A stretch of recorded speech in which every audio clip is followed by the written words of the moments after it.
Cristo Jesús. Bueno, mis hermanos amados, la gloria sea para el Señor Jesucristo en esta mañana. Qué diferente se siente cuando adoramos al Señor en el Espíritu, ¿no? Amén. Qué bendición más preciosa. Y con esto creo que el Señor también nos muestra que si abrimos nuestro corazón al Señor y hay una disposición verdadera, el Señor viene a la iglesia. El Señor viene a su iglesia y Él quiere morar acá en medio de nosotros. No somos muchos, pero el Señor nos ama a todos, hermanos, los que estamos acá. Y Él también quiere manifestarse con toda su gloria, con todas sus riquezas, con su poder y con lo que Él quiere darnos a nosotros. Oremos una vez más, hermanos, y pongámonos en manos del Señor. Padre, te queremos dar gracias, Señor, por este precioso tiempo que nos has concedido, Señor, para alabarte a ti, para adorarte, Señor. Una vez más nos ponemos en tus manos, Señor. Que tu Espíritu se mueva en nosotros, Señor. Que se mueva en cada uno de nosotros y tú fluyas, Señor. Señor, perdónanos cuando hemos resistido tu Espíritu, Señor. Pero venos aquí, Señor. Venos aquí, Señor, queremos hacer tu voluntad, Señor. Verte a ti, Señor. Mirarte a ti, estar en comunión contigo, Señor. Gracias por este tiempo, Señor, por tu palabra. Gracias, Señor, por lo que pones en cada corazón de los hermanos de tu Espíritu, Señor. Y en el mío, Señor, gracias. Gracias, Señor. Amén, hermanos. Bueno, mis hermanos, hoy con el favor del Señor continuamos con la serie de la iglesia y seguimos con la parte de la historia de la iglesia.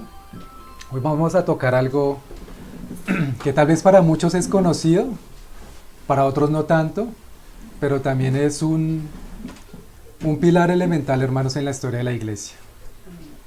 Es algo que definitivamente el Señor tuvo que haber hecho y de cierta manera nosotros provenimos también de ahí, de eso que el Señor hizo. Y se llama la reforma. Yo quiero, hermanitos, que levanten la mano los que no han escuchado ese tema de la reforma, los que no. Por acá, hermano Hernando, la hermanita Cecilia, listo. Para los que ya lo han escuchado, ya lo conocen, entonces igual será tal vez como, de cierta manera, un repaso, ¿sí? Pero bueno, que el Señor nos ayude. Entonces, antes de empezar, hermanos, ¿qué fue la reforma? Eso se dio por allá en el año 1517 y pues innegablemente al hablar de la reforma no podemos dejar de hablar de un hermano que el Señor usó tremendamente para transformar la iglesia. ¿Ese hermano cómo se llama? Martín Lutero, ¿sí? Pero en esa reforma, bueno, sucedieron muchas cosas, vamos a ver solo algunos detalles porque pues no nos alcanza para todo. En esa reforma, hermanos, el Señor definitivamente trastornó el mundo. Trastornó lo que venía haciendo la iglesia en ese entonces, ¿sí? Porque había una degradación tremenda. Habían cosas muy oscuras y muy carnales que se estaban moviendo en ese entonces en la iglesia, ¿sí? Y se suponía que en ese momento la iglesia del Señor era la que estaba andando en esos caminos también, ¿sí? Porque digamos que en esos momentos la iglesia católica era la que se levantaba y la que digamos que era la que traía la verdad de la palabra y la daba al pueblo, ¿sí? Entonces todo el pueblo pues estaba atento a escuchar lo que decían los sacerdotes, los cardenales, el papa que estaba allá en Roma, ¿sí? Y eran verdades que todo el pueblo recibía, porque venía de ellos y se suponía que era la iglesia, ¿sí? Además de eso, que en ese tiempo, solo los que tenían, o sea, solo algunos pocos tenían oportunidades para, para aprender ciertos idiomas, para aprender a leer, para aprender también a leer la Biblia, porque en ese entonces la Biblia estaba en versión en latín, ¿sí? Se leía principalmente la Vulgata latina, esa versión, ¿sí? Que de hecho esa versión la trajo un hermano que se llama San Jerónimo. ¿Mm? Pero entonces esa reforma, hermanos, vino porque el Señor necesitaba hacerla. Y gracias al Señor por esa reforma, hermanos, porque nosotros de cierta manera también venimos de eso, aunque hayan pasado más de 500 años. De hecho, hasta este año serían 504 años en octubre que se cumplirían de la reforma, ¿sí? Pero como decía al principio, esta reforma no hubiera sido posible sin el mayor y el pleno reformador, que es nuestro Señor Jesucristo. Antes de la reforma y antes de todos esos años, en el año 0, pues vino nuestro Señor. Y podemos, hermanos, decir que Él siempre y Él primeramente es y fue el reformador. Porque el Señor vino con un propósito, que fue renovar y reformar a su pueblo. Y eso implica también una regeneración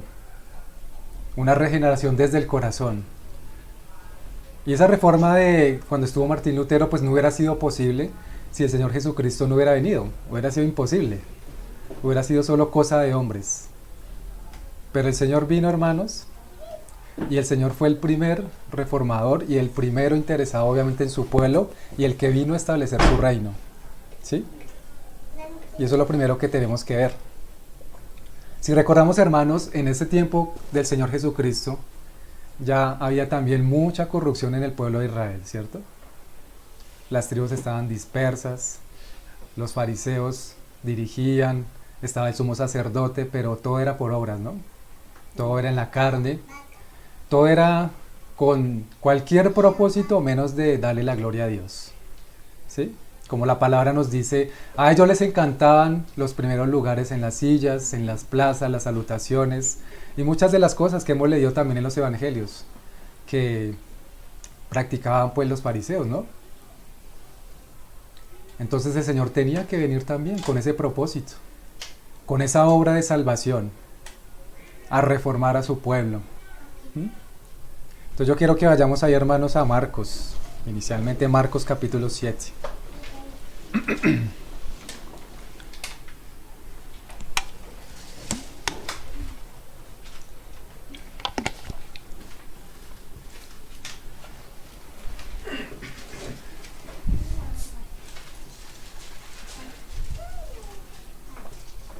Vamos a leer desde el verso 5.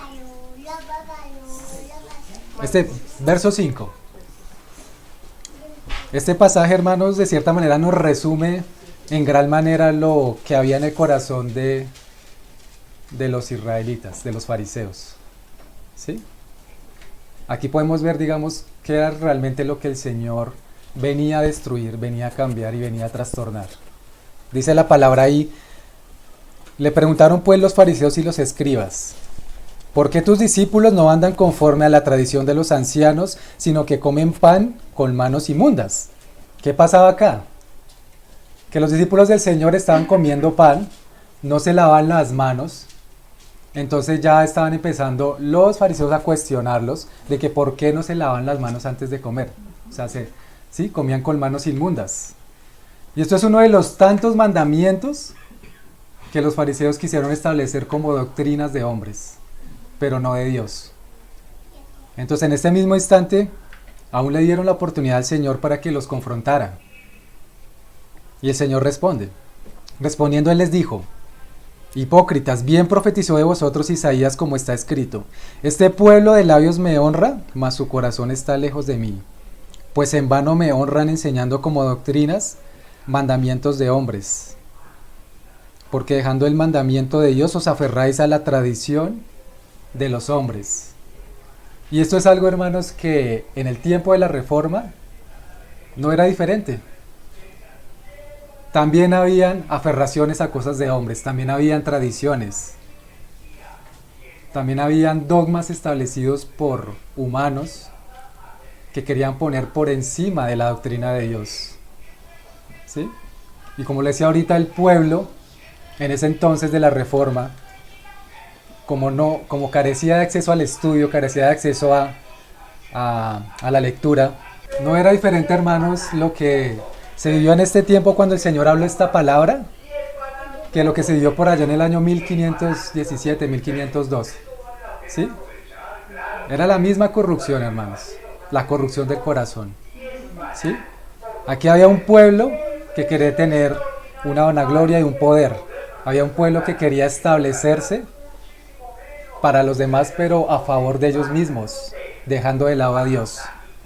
Entonces, indudablemente, el Señor Jesucristo, entre las muchas cosas que Él vino a hacer y tenía que venir a hacer, era también confrontar estas falsas doctrinas. Recordemos que la palabra en varias partes nos llama la atención de que como iglesia debemos estar atentos para enfrentar falsas doctrinas de falsos maestros, ¿sí? Y contender ardientemente también contra aquellos que se hacen llamar profetas pero no lo son, contra aquellos que se hacen llamar maestros pero son falsos, ¿sí? Y hermanos, miremos acá el ejemplo del Señor, ¿sí? Esto es una forma también de conocer el carácter del Señor, la forma en que Él respondió, porque Él vino fue a traer también espada, Él vino también a traer por el Espíritu espada de transformación de los corazones. Entonces el Señor responde acá: este pueblo me honra de labios, pero su corazón está lejos de mí. Porque dejando el mandamiento de Dios os aferráis a la tradición de hombres, los lavamientos de los jarros y de los vasos de beber, y hacéis otras muchas cosas semejantes. Como dice otra parte de la palabra, colaban el mosquito, pero tragaban el camello, ¿sí? O como les dice otra palabra todavía más fuerte, que eran como sepulcros emblanquecidos, pero por dentro estaban repletos de huesos y de muerte, ¿sí? Entonces, si miramos, hermanos, a través de la historia, es similar acá cuando el Señor Jesús estuvo, es similar cuando fue el tiempo de la Reforma, y es similar hoy en muchas denominaciones también, tristemente.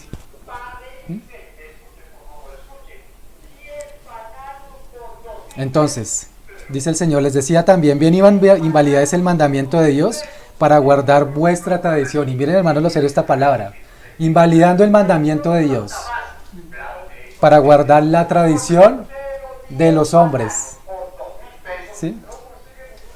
Y aquí con esto, hermanos, como el Señor ha venido dirigiendo esta mañana también, un trato con el corazón que necesitamos tener, ¿no? Con el Señor.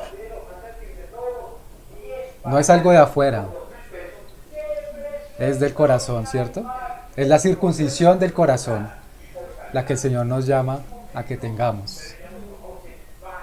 Porque aunque esto es un ejemplo de lo que tal vez estos hombres pretendían, también es un llamado de atención para nosotros, ¿sí? De que el Señor quiere una transformación en el corazón, hermanos. Y vamos a ir viendo poco a poco también otros pasajes. Miremos ahí Ezequiel 36.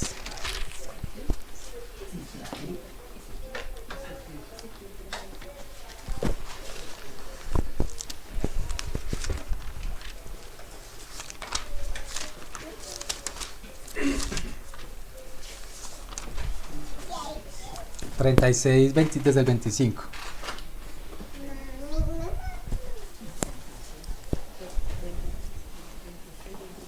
Dice: esparciré sobre vosotros agua limpia, y seréis limpiado de todas vuestras inmundicias, y de todos vuestros ídolos os limpiaré.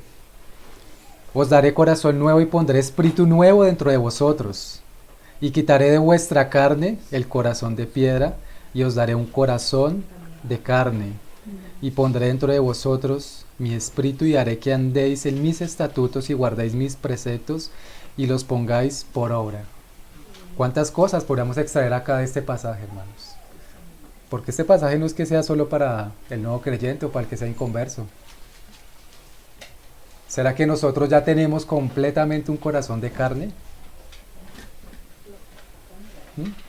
Aquí vemos tres aspectos, hermanos, en este pasaje. El primero es que dice: esparciré sobre vosotros agua limpia y seré limpiados de todas vuestras inmundicias, y de todos vuestros ídolos os limpiaré. Os daré corazón nuevo y pondré espíritu nuevo entre vosotros. Hasta ahí es como la parte del arrepentimiento, ¿no? de la conversión. Luego sigue, y quitaré vuestra carne el corazón de piedra, y os daré un corazón de carne y pondré dentro de vosotros mi espíritu. El siguiente aspecto. Hay arrepentimiento, luego viene el Espíritu Santo, ¿no? A morar. Y sigue, y haré que andéis en mis estatutos y guardéis mis preceptos y los pongáis por obras. Tercer aspecto. ¿Sí?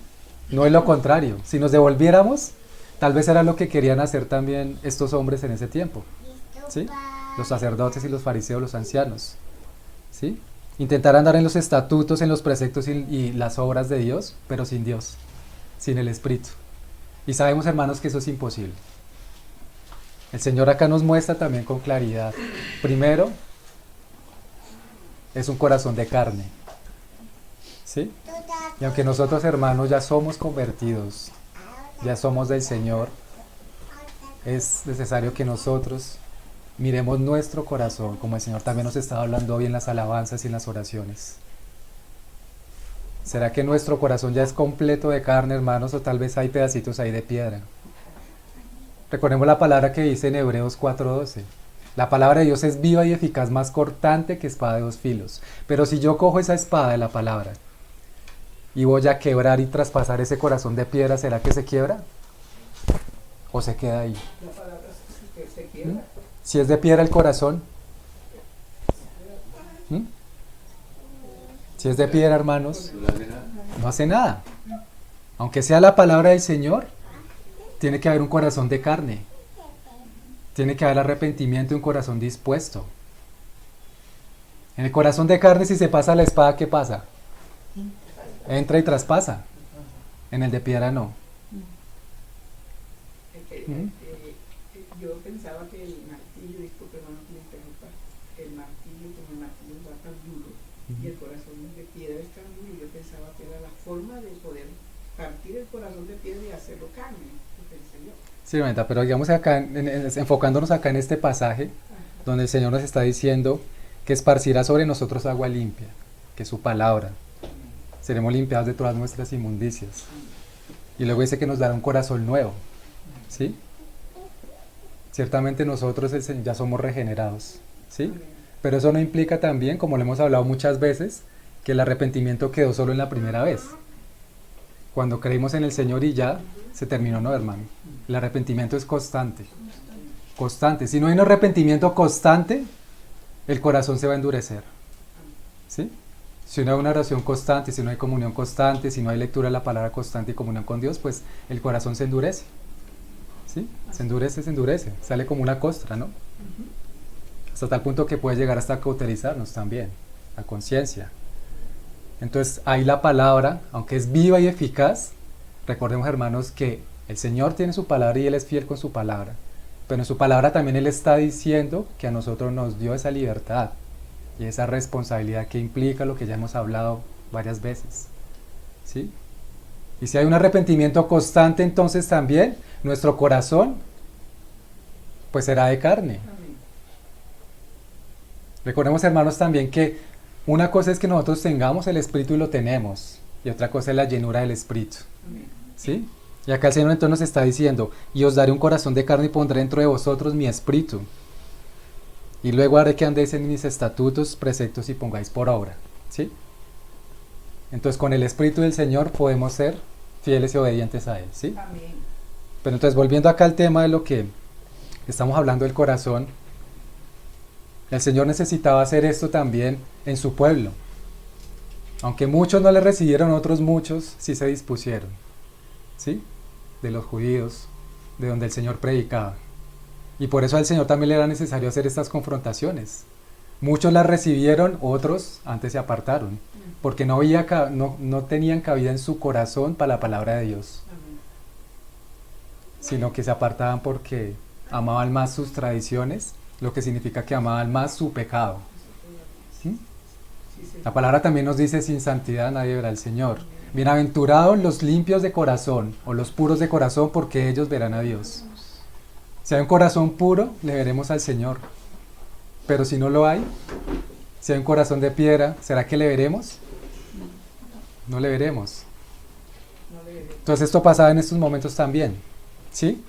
Entonces el Señor hizo esto, y por las parábolas, por ejemplo, también recordamos que el Señor abría los oídos, destapaba los oídos y abría el corazón de aquellos que realmente tenían disposición de escucharlo a Él. ¿Sí? Pero a los otros no entendían las parábolas. ¿Sí? Por eso el Señor hablaba así en forma de parábolas también con ese propósito. Cerrando el reino de Dios para aquellos que no querían recibirlo, pero abriéndolo para los que sí querían recibirlo. Entonces, para aquellos hermanos que sí se dispusieron y le preguntaban al Señor, ¿qué significa esta parábola? Señor, háblanos de esta. ¿Sí? Y el Señor manifestaba y les expresaba porque había pues también el interés en ellos de poder, de aprender, de conocer al Señor. ¿Sí? Entonces estas confrontaciones del Señor son usuales contra los que eran duros de corazón, ¿no? Vamos a Juan 8:32 ahora.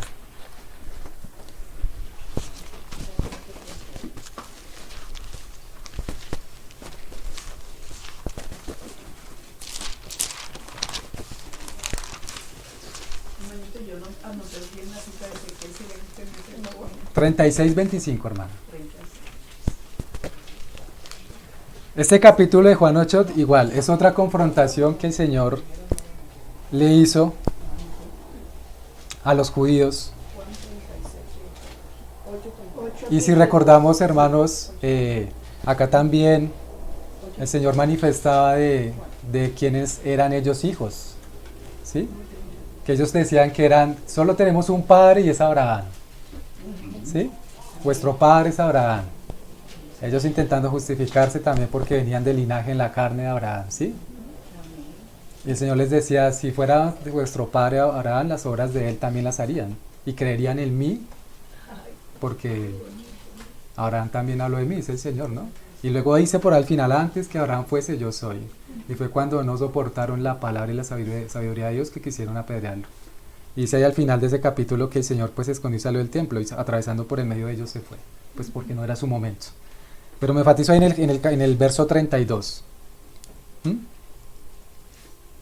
Desde el 31 voy a leer. Dijo entonces Jesús a los judíos que habían creído en él: si vosotros permaneciereis en mi palabra, seréis verdaderamente mis discípulos y conoceréis la verdad y la verdad os hará libres. No hay otra forma, hermanos, de ser libres, ¿no? Sino por la verdad, y la verdad es Cristo. ¿Sí? Entonces esta es otra de las razones por las que el Señor también necesitaba venir a reformar a su pueblo, a transformar los corazones para darse a conocer a aquellos que ya iban a ser de él y que él ya conocía previamente, preconocía. ¿Sí? Entonces esto, hermanos, es el primer ejemplo y el más importante de la reforma. Sin Cristo no hubiera habido para adelante ni iglesia, ni reforma luego, ni nada. Entonces el Señor Jesucristo fue como fundamento, Él puso también sus fundamentos. ¿Sí? Dijo, yo soy el camino, la verdad y la vida. Y ahí para adelante ya tenía un camino preparado para todos esos siglos que pasaron después, ¿no? 15 siglos. 1500 años pasaron desde que el Señor Jesucristo ascendió a los cielos hasta que hubo esa gran necesidad de esa reforma. ¿Sí? Ahora sí, entrando un poco más en materia, quiero que miremos acá un aspecto rápido de lo que fue la prerreforma. ¿Sí? Porque antes de Martín Lutero el Señor movió a ciertos hombres, principalmente a un hermano que se llamó John Hus, o Juan Hus en español. Lo movió también a ver que la salvación y la justificación solo estaba en Cristo. ¿Sí? Porque entre otras cosas, en este tiempo de la reforma, como se creía que todo era por obras y otras cosas que vamos a ver ahorita que eran bastante terribles y afrentaban al Señor tremendamente, aquí en la prerreforma pues el Señor también obró con eso. ¿Sí?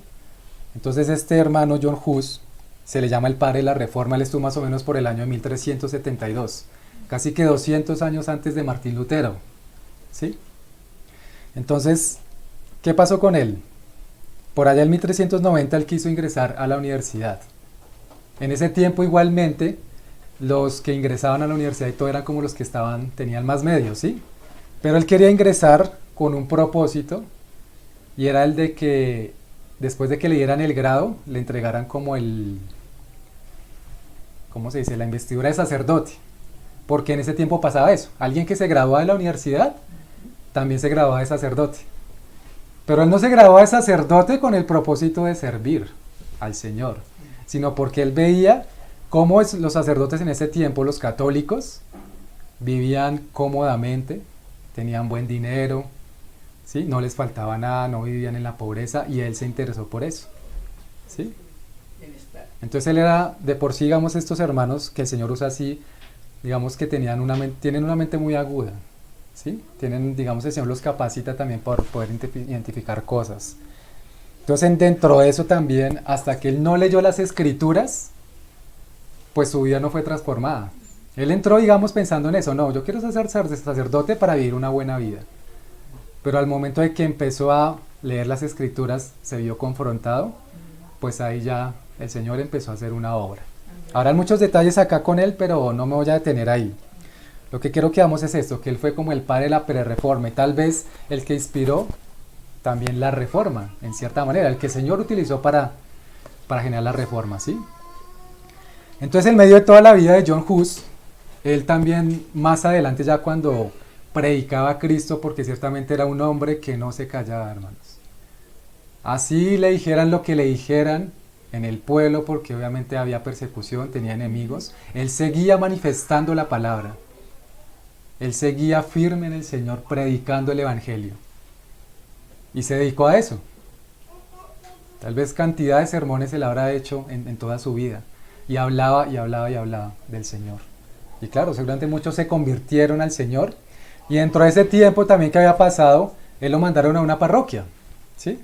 Porque digamos que ahí era la parte católica. Entonces lo mandaron a la parroquia, allá con sus feligreses. Y él ahí ya había estudiado artes. Con ese estudio él también lo utilizó para predicar a Cristo, ¿sí? Entonces lo que hizo fue coger su parroquia, las paredes, y empezar a hacer cuadros, hacer pinturas que reflejaran también el Evangelio. Entonces entre esas pinturas, digamos, hizo algunas como estas. Digamos que ponía así como un cuadro y lo dividía en dos. En una parte ponía el Papa ahí sentado en su trono, con sus anillos de oro, con su corona, con el anillo que le llaman del pescador, ¿sí? Y al lado ponía al Señor llevando la cruz, ¿sí? Hacía otro cuadro, por ejemplo, el Papa cuando todos llegaban y le besaban los pies y le adoraban a él porque supuestamente era el mediador. Y enseguida ponía el Señor lavando los pies de los discípulos. Así como dice el dicho, una imagen habla más que 1000 palabras, ¿no? Entonces llegaba la gente, y fíjense en esto, hermanos, porque de hecho, cuando él empezó a hacer esas obras de arte, ¿sí? Plasmar el Evangelio ahí, fue de cierta manera similar a lo que hizo Lutero cuando puso sus 95 tesis, clavándolas allá en la iglesia de Wittenberg. Fue similar, ¿sí? En cierta manera fue similar. Entonces él hacía eso, claro, la gente entraba a la parroquia, veía eso y quedaban como constreñidos. Como, bueno, ¿qué es esto? Pero pues muy fácil era poder ver, bueno, acá el Papa está así y acá el Señor Jesús así. ¿Cómo es acá la cosa? Entonces él empezó también a mover, el Señor empezó a trastornar también con John Hus, ¿sí? Bueno, al final de su vida él murió en la hoguera, pero glorificando al Señor, ¿sí?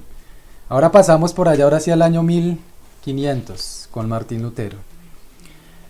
Martín Lutero, hermanos, lo primero que podemos decir de él es que fue la vida de un hombre que buscó de corazón a Dios. Lo buscó de corazón. Y claro, pasó unas jornadas en su vida, que eso no fue de repente, de la noche a la mañana, pero cuando ya entendió el mensaje, se dispuso de corazón. Y por eso el Señor pues también lo usó de esa forma, ¿sí? Nada más que a los 11 años él abrazó la Biblia, porque digamos antes de ese momento él pensaba que la Biblia era solo como el Génesis y como algunas cartas de San Pablo y ya.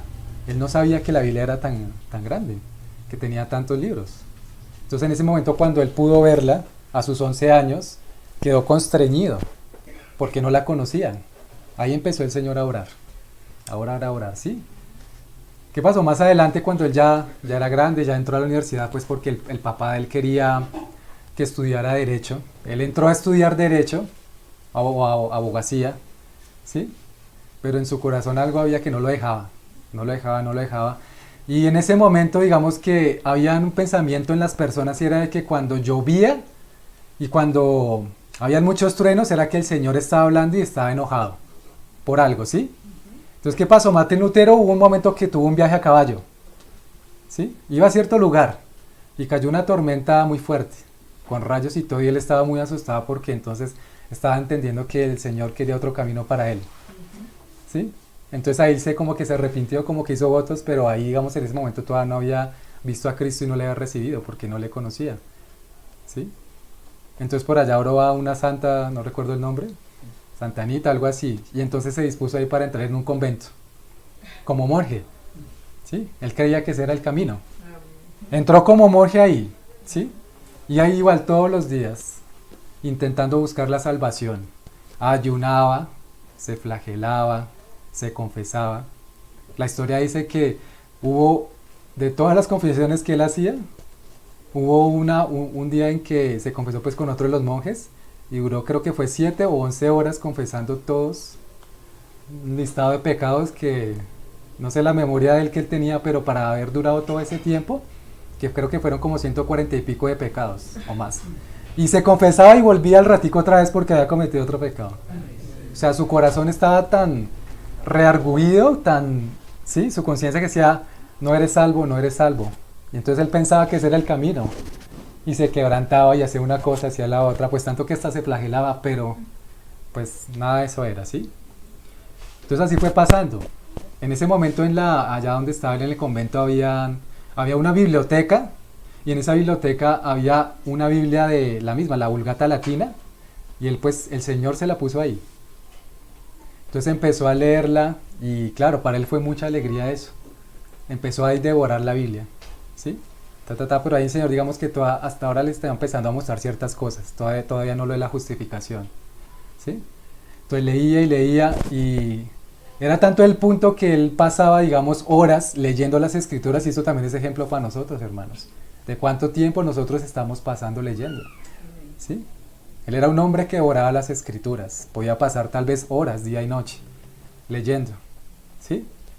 Entonces los monjes, sus compañeros, estaban preocupados porque decía, este se va a volver loco de leer tanto la Biblia, se la vamos a esconder, y se la escondieron, ¿sí? Y después le decían, ve, ¿por qué tú no te dedicas a leer más los dogmas, las tesis, digamos, los argumentos que han establecido los doctores católicos? Porque ellos ya saben todo, ellos ya conocen todo, entonces, ¿para qué leer la Biblia? Más bien lee todo lo que han dicho los doctores católicos. Y Martín le respondió, ya leí todos los dogmas y ya me los sé de memoria. Pero pues eso sí que menos era, ¿no? Leer una cantidad de cosas que seguro estaban bien alejadas de la verdad, ¿sí? O verdades a medias. Entonces así pasó Martín, pasó, hasta que había uno de los monjes, y fíjense esto, hermanos, también cómo el Señor utiliza también su gracia, ahí no solo con Lutero, sino que también fue antes con John Hus, y en este momento con un monje que estaba ahí, que tal vez era como muy cercano a Martín. Y un momento en que él estuvo hablando con él y le dijo a Martín claramente, mira, si tú lees cuidadosamente la Biblia, te darás cuenta que la justificación es únicamente por Cristo y nada más. Y eso para él fue como un balde de agua fría, él quedó como espantado. Pero pues ahí el Señor como que le impactó su corazón, ¿sí? Entonces ahí él empezó a escudriñar todavía más la Biblia. Cuando él encontró la Biblia que le habían escondido, empezó a leer las cartas de San Pablo y se dedicó más que todo a Romanos. Pues el Señor lo llevó a Romanos, ¿no? Lo que nos habla de la justificación. Entonces él leyó por ahí Romanos 1:17, si alguno quiere leerlo por ahí, hermanos. ¿Qué dice?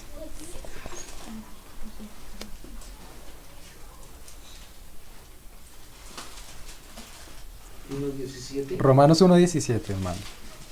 Dice,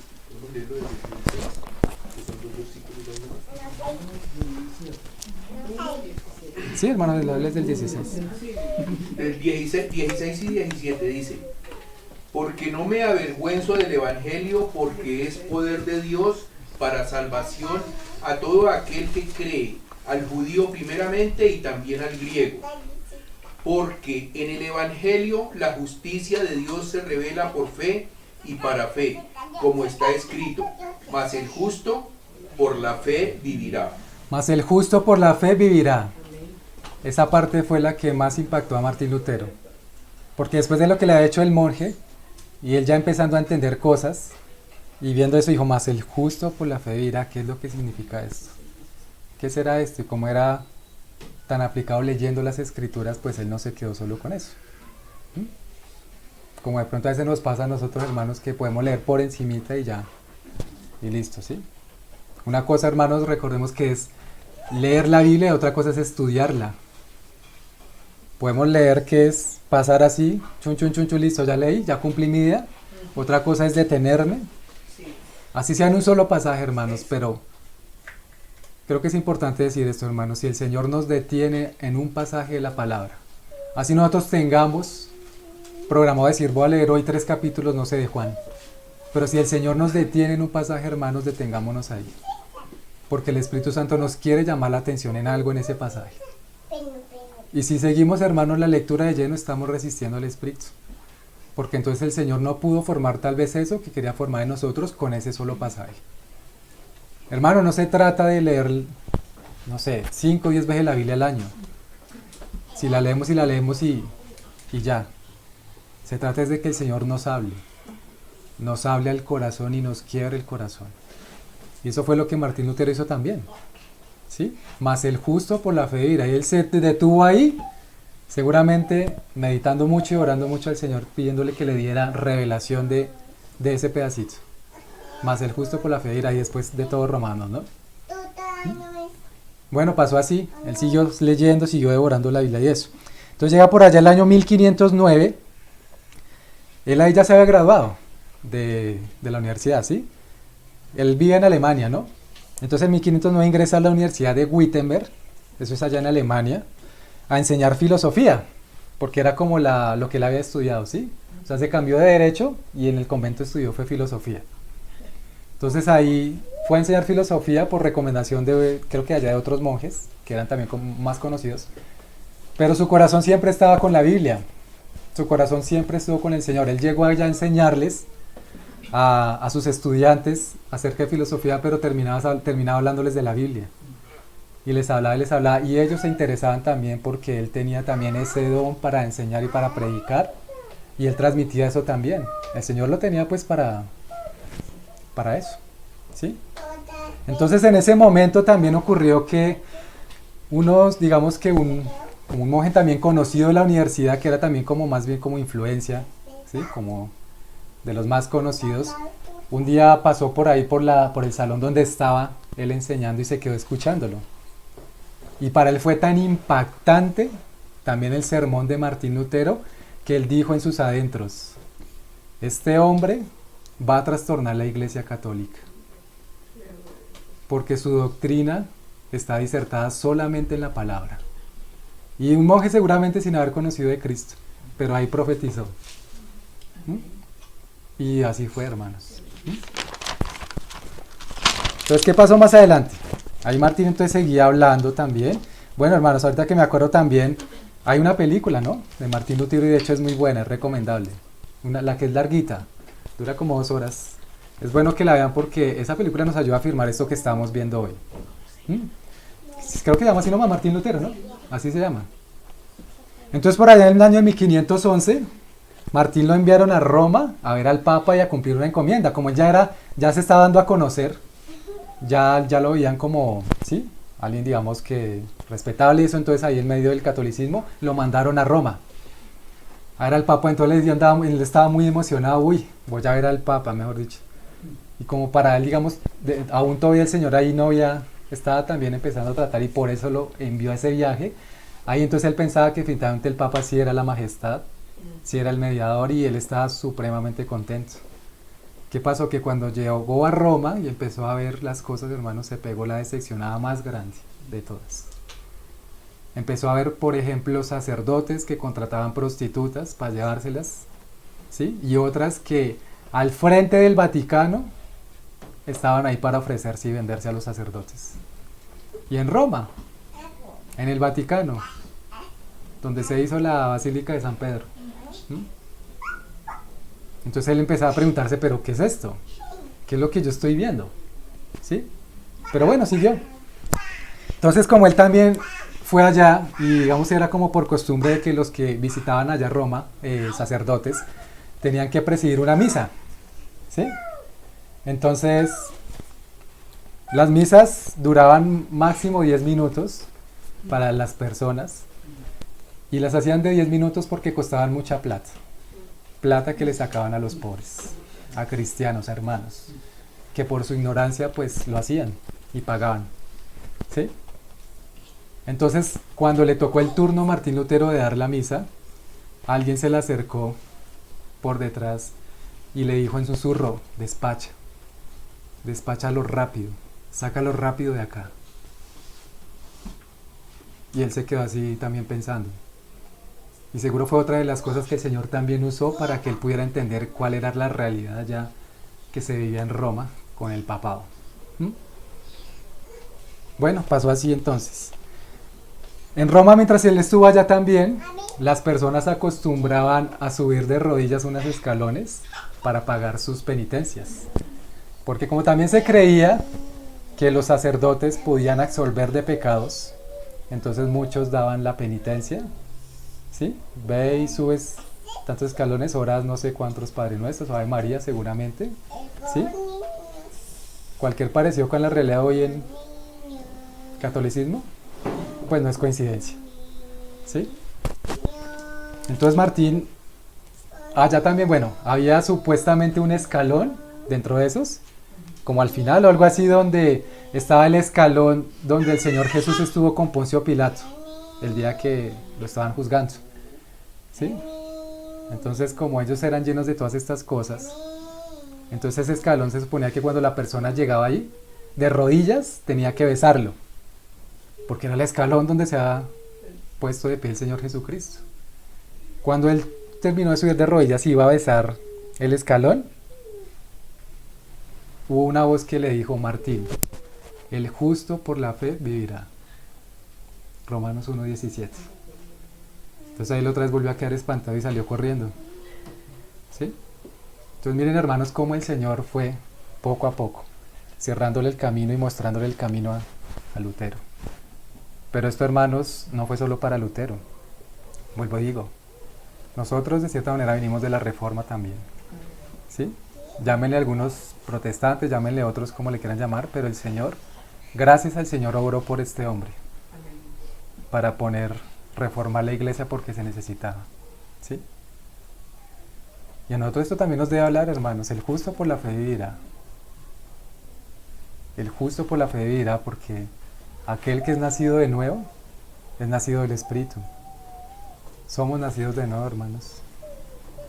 Que nuestro corazón sea de carne y no de piedra, y que no resistamos al Espíritu. Gracias al Señor que Martín Lutero no resistió al Espíritu, sino que siguió ahí el Señor insistiéndole, inquietándole, y seguro había muchas veces que él era, que tal vez se agobiaba mucho Martín, pero el Señor lo cuidaba y guardaba su alma y sabía hasta dónde podía llegar. De a poco en poco le fue mostrando, ¿sí? No fue de sopetón porque tal vez se hubiera caído como muerto. Fue de a poco en poco, le fue cerrando la puerta hasta ver el camino de la cruz, ¿sí? Entonces luego, en 1512 regresó a Wittenberg. Allá él se graduó de un doctorado que hizo, y su juramento fue este, miren, hermanos: juro defender la verdad del Evangelio con todas mis fuerzas, mantenerme puro y fiel a las Escrituras y a Dios, defender la verdad de Dios por escrito y hablado contra los falsos maestros. Ese fue el juramento, que seguramente a muchos les pareció extraño, porque dentro de medio de todos los monjes y sacerdotes que se grababan y todo eso, pues, ¿quién conocía al Señor? Entonces les habrá hecho raro eso, que el Evangelio, Cristo. Listo. Entonces pasamos, hermanos, ahora hacia la obra de la Reforma. ¿Qué pasaba en este momento? Para entonces el Papa En ese momento era un hombre que se apoderó León X. ¿Sí? Si recordamos, digamos, ellos se ponen ahí sus nombres, Francisco I, Francisco II y todo eso. ¿Sí? Hasta San Pablo y eso. Entonces, este papa era muy ambicioso. Es más, algunos le llamaban el antipapa. Puso en su corazón terminar la Basílica de San Pedro. En ese momento no se ha terminado. La basílica que está ahorita allá en Roma, en el Vaticano, esa gigantesca, que eso sí, pues, para que es una tremenda obra de arte, pero hecha con la piel de muchos cristianos, con el dinero de muchos hermanos que fueron pobres. O sea, tal vez era uno de esos lugares donde el Señor, cuando venga, destruya por completo, que dice que solo quedarán sus obras inconmovibles, ¿no? O sea, eso fue levantado de una manera oscura. Entonces, este papa, con su ambición de terminar la Basílica de San Pedro, pues se inventó lo que ya conocemos como las famosas indulgencias. Las indulgencias se llaman, ¿sí? Entonces ya ahorita miramos más o menos que las indulgencias era algo así como que la persona pudiera pagarle a ellos por su salvación. Y ellos a cambio entonces les firmaban un papelito, eso también está en la película, firmaban un papel y como era la firma del Papa, entonces no, mejor dicho, esto sí, aquí ya tengo el cielo. Entonces la persona pagaba, le daban ese papel firmado y ya, soy salvo. ¿Mm? O por un ser querido, eran por varias cosas. Una, por ejemplo, ahí también por ahí en la historia un hombre dice que tenía un enemigo que odiaba tanto que quería golpearlo hasta matarlo. ¿Qué fue lo que hizo ese hombre? Fue allá donde estos frailes que mandaba el papado para esto, a comprar indulgencia y decir, es que yo detesto a este hombre, entonces necesito comprar una indulgencia, ¿cuánto me cuesta? Para poder ir y golpearlo. Listo, le cuesta tanto, tome su indulgencia. Y él, pues completamente convencido, fue hasta donde su enemigo, lo golpeó, casi que lo mata, llegó la policía, lo arrestó pues por haber hecho eso, y él dijo, un momento, a mí no me pueden arrestar, yo tengo la indulgencia y yo ya soy libre de este pecado, porque también mis pecados pasados y futuros perdonaban, hasta los futuros. La policía vio eso y lo liberó. ¿Mm? Bueno, entonces ¿qué pasaba? Este papa, después de que se inventó las indulgencias, reclutó frailes para predicar en el imperio la bondad del papa, con las indulgencias. Entonces, por ejemplo, si habías cometido adulterio, tenías que echar al cofre 6 monedas. Si habías cometido asesinato, tenías que echar 8 monedas. Y ya, con eso eran salvos. Eso era lo que proclamaban ellos. Entonces, ¿qué pasó dentro de ese momento? Hubo un hombre, creo que es de apellido Texei, era un fraile de los que reclutó el Papa, porque seguramente era muy elocuente y muy astuto. Este hombre tenía pues unos antecedentes no tan buenos, ¿sí? Había sido juzgado creo que por corrupción y no sé si asesinato. Estuvo en la cárcel y después salió porque como tenía muchas influencias por allá, alguien de Alemania, una mujer muy influyente, lo sacó. Entonces el Papa vio a este hombre también en eso, que era como astuto y todo eso, y lo empezó a usar también para reclutarlo, para predicar su bondad con las indulgencias, ¿sí? ¿Qué decía este hombre, Texei? Las indulgencias son la dádiva más sublime y preciosa de Dios. Esta cruz en mi cuello tiene la misma eficacia que la cruz de Cristo. ¿Mm? Algo parecido le doy que se ve en el catolicismo. Venid, pagad por vuestros pecados pasados y futuros, predicaba este hombre. Y como era tan elocuente y el pueblo tristemente era ignorante, pues le creían. Este hombre hacía algo como esto también. Antes de llegar a levantarse allá en medio de toda la gente a predicar esto, cogía una de las monedas y la echaba en el cofre para que todo el mundo escuchara y que lo vieran a él como el primero en que echó la monedita al cofre, para que siguieran el ejemplo. Entonces claro, todos se reunían ahí a escucharlo y en su afán de que sus almas fueran salvas, pues lo escuchaban.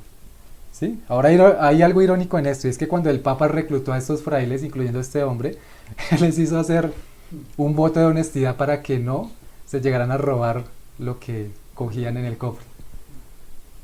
¿Qué creen, hermanos? ¿Que sí lo hicieron o no? Eran los primeros que tumbaban al Papa. Entonces ellos predicaban algo como esto, ¿sí? Entonces pues la gente vivía agobiada, vivía... Mire, hermanos, había gente muy pobre. Y este tipo, el Papa, no prefería quitarle el dinero a los pobres para construir su basílica antes que sacar de su propio dinero, o de lo mismo que tenía el catolicismo, que es mucho dinero, para construir esa iglesia. Y como este tiempo también pues carecían de plata si estaban como en guerras con musulmanes y eso, entonces ahí había también, había déficit. Entonces él buscó la mejor forma para él y fue esta, las famosas indulgencias, engañando al pueblo. ¿Cuánta sangre, hermanos, está recayendo sobre este hombre ahorita?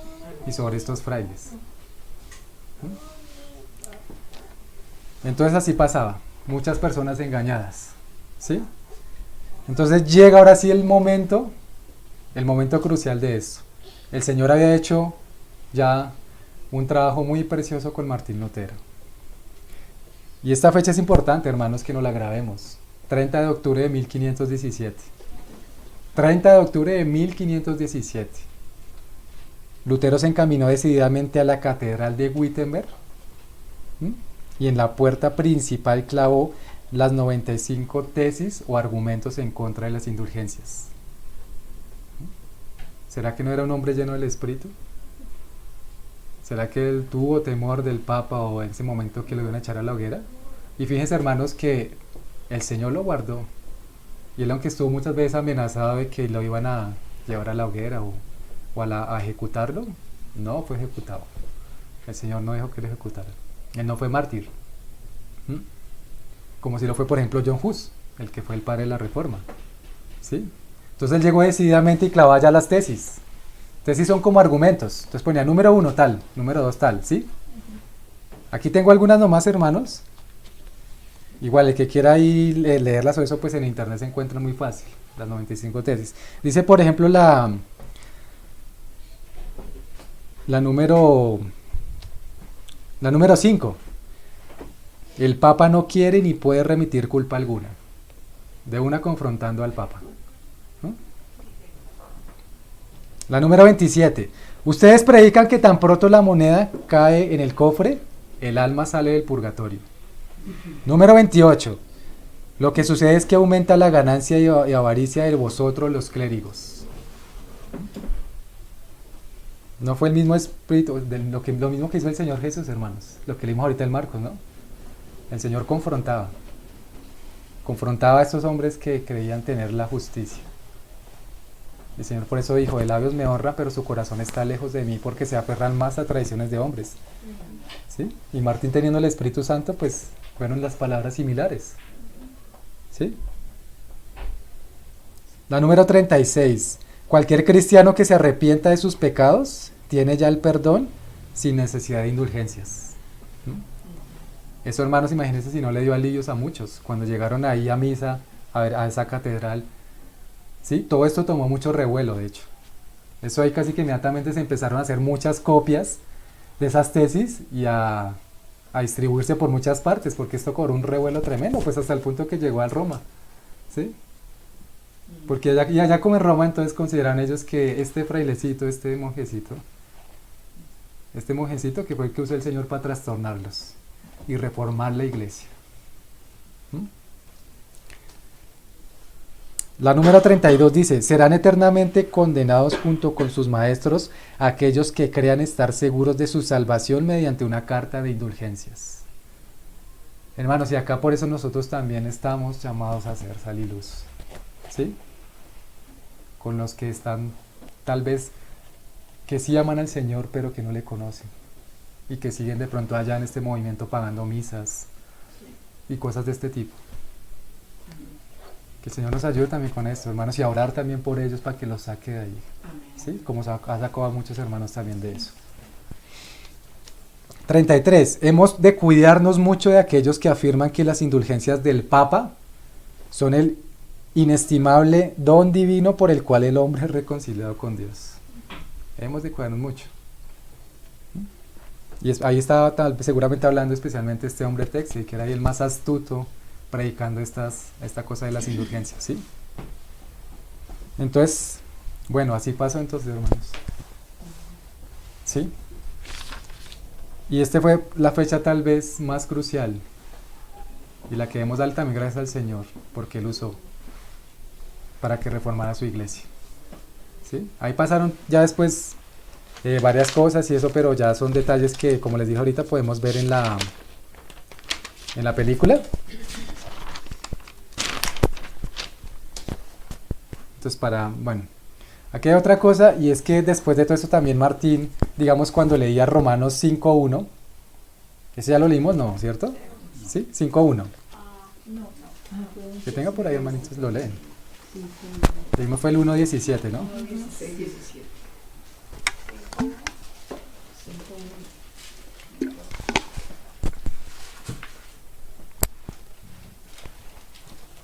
Que quiera leerlo, hermanos.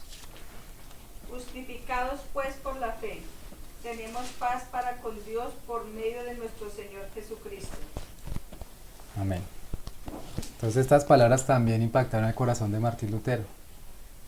El Señor le dio una amplia dimensión de lo que era Romanos, ¿sí? Y cuando, digamos, él citaba estas palabras, justificados pues por la fe, él decía algo como esto: comprendí que los justos viven por gracia de Dios por medio de la fe. Entonces, y solo entonces comprendí que había nacido de nuevo. Voy a volverlo a leer, hermanos.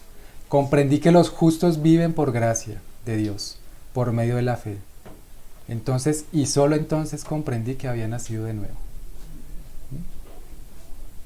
Entonces nosotros, hermanos, tampoco podemos tomarlo, el nacimiento de nuevo, como algo que ya pasó hace mucho tiempo.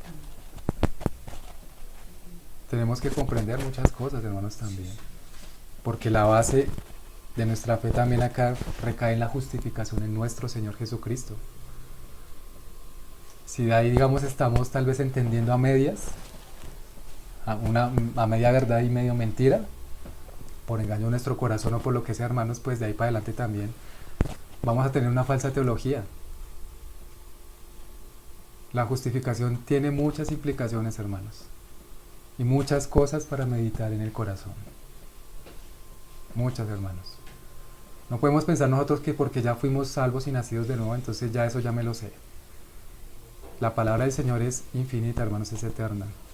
Y de ese pasaje cuando el Señor le decía a Nicodemo, por ejemplo, de cierto te digo que el que no naciere de nuevo no puede discernir el reino de Dios. ¿Cuánto podemos ahí, hermanos, extraer? Tal vez la invitación de hoy también, hermanos, es esa. Que ese pasaje de Juan 3 lo leamos con detenimiento y nos examinemos. De cierto te digo, el que no naciere de nuevo no puede discernir el reino de Dios. Decía Martín Lutero también, le decía ya a los enemigos de él, porque ya tenía muchos, ¿no? Pero gloria a Dios por eso, porque así como hubo muchos que se fueron contra él, muchos otros entendieron y recibieron la palabra y estaban también a favor de él, o sea, a favor del Señor. Por eso fue un revuelo tremendo. Pues imagínense, hermanos, tanto para después de 500 años, ¿sí? Recordar la reforma, recordar lo que el Señor hizo allá. Si no hubiera sido así, hubiéramos seguido por un camino de catolicismo, de muerte, de pecado, de indulgencias. Que el Señor también ayude a aquellos que son hermanos fieles a sacarlos de allá, hermanos, porque hay muchos hermanos allá. Entonces él decía algo como esto a sus enemigos: si tuviera 1000 cabezas me dejaría cortar, pero no me voy a retractar. Y eso que él también lo llevaron también a que rindiera juicio y rindiera descargos, porque pues ya lo estaban juzgando. Ellos ya lo tenían en la mira también para ejecutarlo, pero el Señor no. Entonces cuando llegó allá a Roma también estaba, mejor dicho, los más. Sí, estaban los reyes, no sé, el Papa y otros tantos ahí que eran muy reconocidos en la alta sociedad de Roma y eso, que eran dicho como los líderes mundiales, hermanos. Eran líderes mundiales en ese entonces. Ahí estaban, porque la iglesia, el catolicismo ocupaba un lugar preeminente en ese entonces. Entonces también tenía mucha voz y voto ahí, mucha influencia.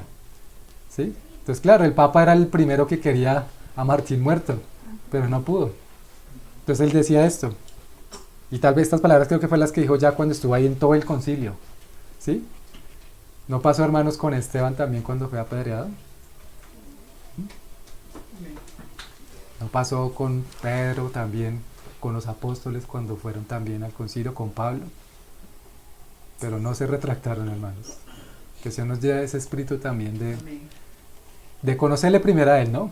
Más que de valentía, más que de cualquier otra cosa, es de conocerlo a Él y estar en comunión con Él, hermanos. ¿Sí?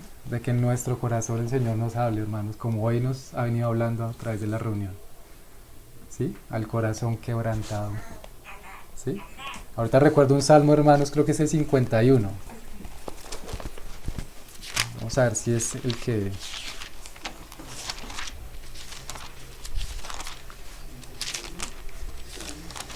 Sí, Salmo 51, verso 15. Acá es un salmo de David. Bueno, voy a leerlo un poquito más atrás, hermanos, porque este salmo es, creo que muy oportuno para ahorita. Acá es cuando David pide la restauración por el pecado que él cometió con Betsabé. Dice desde el verso 1, Salmo 51. Ten piedad de mí, oh Dios, conforme a tu misericordia. Conforme a la multitud de tus piedades, borra mis rebeliones. Lávame más y más de mi maldad y límpiame de mi pecado. Porque yo reconozco mis rebeliones y mi pecado está siempre delante de mí. Contra ti solo he pecado y he hecho lo malo delante de tus ojos, para que seas reconocido justo en tu palabra y tenido por puro en tu juicio. He aquí en maldad he sido formado y en pecado me concibió mi madre. He aquí tú amas la verdad en lo íntimo y en lo secreto me has hecho comprender sabiduría. Purifícame con hisopo y seré limpio. Lávame y seré más blanco que la nieve. Hazme oír gozo y alegría, y se recrearán los huesos que has abatido. Esconde tu rostro de mis pecados y borra todas mis maldades. Crea en mí, oh Dios, un corazón limpio, y renueva un espíritu recto dentro de mí. No me eches de delante de ti, y no quites de mí tu santo espíritu. Vuélveme el gozo de tu salvación, y espíritu noble me sustente. Entonces enseñaré a los transgresores tus caminos, y los pecadores se convertirán a ti. Líbrame de homicidios, oh Dios, Dios de mi salvación. Cantará mi lengua tu justicia. Señor, abre mis labios y publicará mi boca tu alabanza. Porque no quieres sacrificio que yo lo daría, no quieres holocausto. Los sacrificios de Dios son el espíritu quebrantado. Al corazón contrito y humillado, no despreciarás tú, oh Dios. Voy a alejarlo hasta ahí, hermanos. Al corazón contrito y humillado no despreciarás tú, oh Dios. Y es lo que quiere el Señor también con nosotros, hermanos. Un corazón contrito y humillado, todos los días. Porque eso no es que nosotros vamos en nuestra carrera cristiana, bueno, hoy sí quiero un corazón contrito, mañana no. Así como Faraón le pidió a Moisés que le quitara las ranas y Moisés le dijo, ¿cuándo quieres que te las quites? Mañana. No podemos andar, hermanos, nosotros, Señor, dame un corazón contrito y humillado, corazón limpio y mañana, no, hoy no quiero, Señor, hoy quiero estar en la casa. Tibieza espiritual es eso, ¿no, hermanos? Y ya sabemos lo que el Señor dice de aquellos que son tibios. Los vomitaré de mi boca, dice el Señor, ¿no? Entonces es corazón, hermanos, creo que el Señor nos está llamando la atención a eso. A que examinemos nuestro corazón, hermanos, nuestra salvación, a que examinemos cada día los pecados que tal vez todavía somos conscientes o inconscientes. Y pedirle al Señor que nos ayude para no resistir el espíritu. ¿Sí? Y de estar en constante comunión con Él, ¿no? Porque conocerle a Él es donde hay vida en abundancia, ¿no? No en las obras, no en nada de lo que estos hombres querían inventar. Pero a veces, hermanos, nosotros, listo, no tenemos indulgencias ni nada de esas cosas. Pero sí muchas veces podemos hacer de cualquier cosa un ídolo, hermanos, en nuestro corazón. De cualquier cosa. Por eso el Señor nos dice que estemos atentos y velando en oración, ¿no? Porque al menor descuido, un ídolo, 2, 3, que empezamos a adorar. ¿Sí? Así es nuestra naturaleza acá, hermanos. Por eso debemos estar atentos. Bueno. Eso por una parte nos enseña esto que el Señor nos ha permitido ver con la reforma, ¿no? Y otra es que, como dice en su palabra, el Señor Jesús escudriña las Escrituras, porque a vosotros os parece que en ellas está la vida eterna y ellas son las que dan testimonio de mí. escudriñar. Martín pasó horas y horas y horas escudriñando las escrituras para entender esta verdad que el Señor le quería revelar. Y él, hermanos, que era un hombre que el Señor le dotó de ciertas capacidades también mentales y todo. Y aún así le costó entenderlo, pero el Señor lo llevó poco a poco en su espíritu a entender. Ahora, cuanto más nosotros, hermanos, que tenemos que escudriñar y escudriñar, ¿sí? Como compartían hace poco los hermanos, 5 minutos de oración, medio capítulo al día, no va a servir de nada para resistir la tentación. De nada, hermanos. Y como ayer de pronto los que estuvimos en Magdalena nos predicaba el hermano, ¿cuánto necesitamos estar ahí con el Señor agradecidos en oración? Agradecidos. El hecho de nosotros pasar tal vez poquito tiempo con las escrituras y en oración es una muestra de desagradecimiento con Dios. ¿Sí? Es una muestra de eso, hermanos, porque el Señor nos salvó. El ejemplo que ponía el hermano ayer, tal vez con nuestros jefes, y eso sí podemos, le corremos a ellos porque ahí sí no le vamos a decir, no puedo. ¿Sí? Pero nosotros, cuando el Señor nos dice, ven, estás conmigo, no porque esto, porque esto, porque esto, porque esto. O porque tengo esto que hacer. Como hay también una parte de la palabra donde dice, ve a buscar y trae a mi casa. Estoy ahí parafraseando porque no me acuerdo en el pasaje, pero dice, y uno le decía, no porque me voy a casar, no, me acabé de casar, entonces voy a mirar cómo es esos asuntos, no porque estoy cuidando de mi ganado, no por esto, no por otro, no Señor, no. Esos no, hermanos, allá en el tribunal de Cristo van a salir. Así claritos el Señor nos va a mostrar, hermanos. Entonces, hermanos, si nosotros dedicamos tiempo a muchas otras cosas, dediquémoslo también al Señor. A la comunión con Él primeramente y a conocerle. A que Él transforme nuestro corazón, hermanos. Todos necesitamos de eso, acá en esta localidad. Que el Señor nos siga transformando para que pueda hacer su obra, como en Ezequiel leíamos. Poner un corazón de carne, luego nos llene de su espíritu y luego poder seguir, ¿sí?, sus decretos, sus estatutos, sus mandatos. Y termino con esto, hermanos, que decía Martín Lutero también. Un maestro que permanece mudo cuando se enseña el error y no obstante pretende ser un maestro de la verdad, es peor que un fanático descarado y con su hipocresía hace más daño que un hereje. Estos no quieren ofender a nadie o decir una palabra en favor de Cristo o combatir al diablo y al mundo. Hay una palabra, creo que es en Jeremías, que dice que ellos se conviertan a ti y no tú a ellos. Pero a veces nos pasa, hermanos, que nosotros nos convertimos al mundo y no queremos ofender. No queremos decirle a nadie la verdad de Cristo. ¿Por qué no queremos ofender? Y como dicen, recuerdo toda la película ahorita, esa que se llama Dios no está muerto, que hay, creo que la parte 2 cuando dice la persona que estaba como en un juzgado y estaba siendo juzgada, dice, prefiero ser juzgado por el mundo y no juzgado por Dios. Pero ¿será que nosotros, hermanos, a veces preferimos lo contrario? Ser juzgados por Dios y no por el mundo, por la gente, por palabras de hombres, y dejando a Dios a un lado.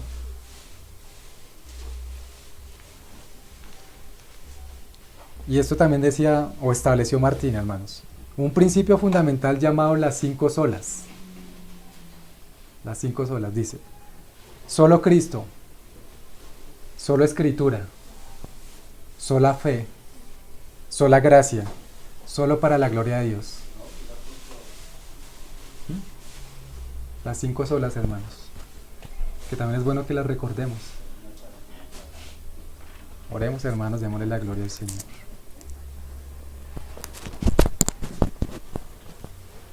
Padre, te damos gracias, Señor, una vez más por este tiempo que nos has dado.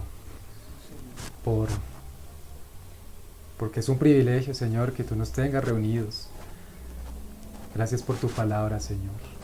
Te pedimos a ti, Dios mío, que sigas transformando nuestro corazón, Señor, que nos hagas consciente de nuestra realidad espiritual, Señor, y de la necesidad que tenemos de ti, Padre. A ti encomendamos, Señor, la palabra que tú nos has dado hoy, Señor, juntamente con lo que nos diste también en el tiempo de oración y alabanza, Señor. Que tu Espíritu, Señor, se mueva en nosotros.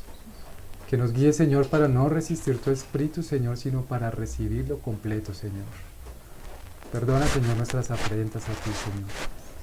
Y gracias, Señor, porque esta realidad de la historia de tu iglesia, Señor, también nos acoge a nosotros hoy.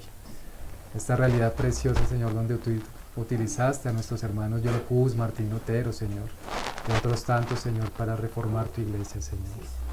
Oramos, Señor, en este tiempo también para que tú reformes nuestro corazón y lo renueves y lo transformes de lo que necesitamos ser transformados, Señor.